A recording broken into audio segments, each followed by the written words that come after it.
পৃথিবীর মধ্যে 6টি শ্রেষ্ঠ দোয়া, এই দোয়াগুলোর আমল যদি কোনো বান্দা বান্দি করতে পারে তাহলে পৃথিবীতে যতগুলো দোয়া আছে তার ভিতরে এই দোয়াগুলোই সর্বশ্রেষ্ঠ দোয়া বলেছেন নবী করিম সাল্লাল্লাহু আলাইহি ওয়াসাল্লাম। কোনো বান্দা বান্দি যদি যতই বিপদে থাক, কষ্টে থাক, দুর্ভিক্ষে থাক, উৎকণ্ঠার মধ্যে থাক না কেন, সকাল থেকে সন্ধ্যা পর্যন্ত যদি কোনো বান্দা বান্দি দরুদ শরীফের আমল করতে পারে, রাতের বেলা যদি দরুদ শরীফের আমল করতে পারে, হাজারো অশান্তির দাবানল থেকে আল্লাহ রাব্বুল আলামিন শান্তি দান করবেন।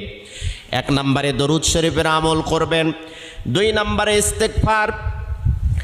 আপনার মুখটা এমন হয়ে যাবে আল্লাহ রাব্বুল আলামিনের কাছে দোয়া করার সাথে সাথে আপনার দোয়াটা কবুল হয়ে যাবে। সব সময়ের জন্য পড়বেন আস্তাগফিরুল্লাহ আল্লাযী লা ইলাহা ইল্লা হুয়াল হাইয়ুল কাইয়্যুম ওয়া আতুবু ইলাইহি।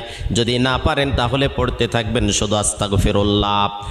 3 নম্বরে আপনি পড়বেন ইয়া যাল জালালি ওয়াল